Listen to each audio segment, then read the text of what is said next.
a few days, the major chapter should be ready for the first major operations. The force needs to have its means of action. If it decides to intervene somewhere, it will do so with all its resources. And so, for example, in this area, we are quickly strengthening capabilities, because when we talk about capabilities, we need autonomous power. Ouagadougou, July 10th, 2026. A room full of generals, one president.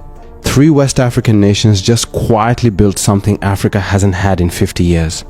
A real army, answering to no one outside the continent. And right now, in capitals thousands of miles away, people in suits are watching this meeting very, very closely. Because what happened in Ouagadougou this week isn't just a military briefing, it's a warning shot. Before we go further, let's ground this in fact, not hype. This channel doesn't chase rumors. We track troop numbers, roadmaps, official statements. Because the Sahel story is too important to get wrong. So here's exactly what happened. President Ibrahim Traoré of Burkina Faso, who now also chairs the AES Confederation, sat down with the defense ministers of Burkina Faso, Mali, and Niger. Not for a photo op, for year 2 of a roadmap that could reshape security in West Africa. Let's rewind first, because you need to understand what AES actually is. Less than a year ago, Burkina Faso, Mali, and Niger did something no colonial map, no old alliance ever expected. They walked away from ECOWAS. They walked away from decades of Western aligned security frameworks, and they built their own, the AES Unified Force. At launch, 5,000 troops, well-equipped, battle-tested, answering only to the Confederation. Today, that number has grown to 7,000. And the plan on the table right now is to triple it. Pause on that for a second. A brand new alliance, barely 3 years old, already fielding a joint force that can move across borders, strike in real time, and coordinate without asking permission from Brussels, Washington, or Abuja. The African Union took over 50 years to build joint defense frameworks that still mostly exist on paper. ECOWAS, the same story. AES did it in under 3 years. That's not an accident. That's a message. Here's where it gets interesting. This force isn't sitting in barracks. It's already active, right now, in the Liptako-Gouma region. The exact triangle where Burkina Faso, Mali, and Niger meet. The most contested ground in the entire Sahel. And according to Malian President Assimi Goïta, this force won't stay confined to borders. It will conduct cross-border operations, meaning if a threat crosses from Mali into Niger, or Niger into Burkina Faso, this force follows it. To ultimately achieve a truly unified and cohesive force, because when you carefully look at the comprehensive agenda of the Confederation, it becomes clear that Mali was specifically tasked with diligently working on the establishment and full implementation of this essential unified force. No waiting, no negotiating jurisdiction. That is a level of military integration most regional blocs on earth have never achieved. And 2 more countries, Togo and Chad, have already shown up to observe. Which raises a question every analyst in every foreign ministry is quietly asking right now. How far is this alliance about to grow? So there was then a comprehensive training phase with extensive tactical exercises meticulously held in Niamey, the capital city, as well as in various other significant Sahel states and regions. Togo and Chad also participated, so that was the beginning of the ramp-up phase.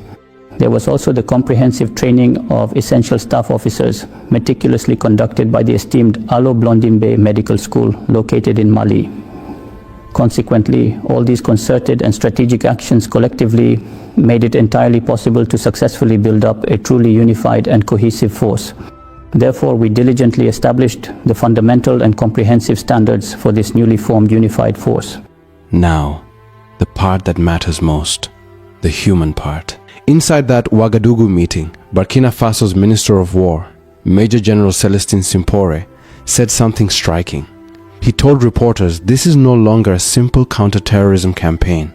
It has evolved into what he called a protracted, high-intensity conflict. Read that again. These 3 nations are not preparing for a few more skirmishes. They are preparing for a long war, a grinding one. And that's the reality behind the headlines. Mali has faced recent terrorist attacks, communities shaken, families afraid. Major General Simpore addressed it directly, telling the public the situation remains under control across Mali and the wider Confederation. Alors, l'étape qui va suivre, c'est la montée en puissance. Cette force unifiée est le socle d'une véritable armée que nous sommes en train de bâtir au service de la Confédération de l'AES.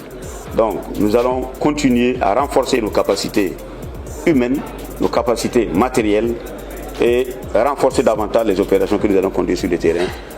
Parce qu'il faut que nous nous dotions d'un outil de défense considérable.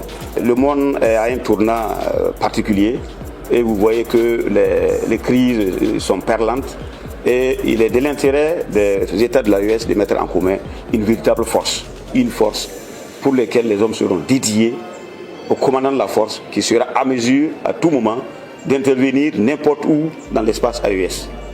Donc cette force devrait être à mesure d'être opérationnelle à tout moment, 24 heures sur 24. Donc nous allons nous atteler à faire ce travail avec en tout cas les instructions qui nous ont été données par nos responsables nationaux, les chefs d'État des pays de l'AES et surtout aussi les indications que nous venons de recevoir grâce à une audience qui nous a été accordée par le capitaine Ibrahim Traoré, président du force chef de l'État, président de la Confédération des États du Sahel.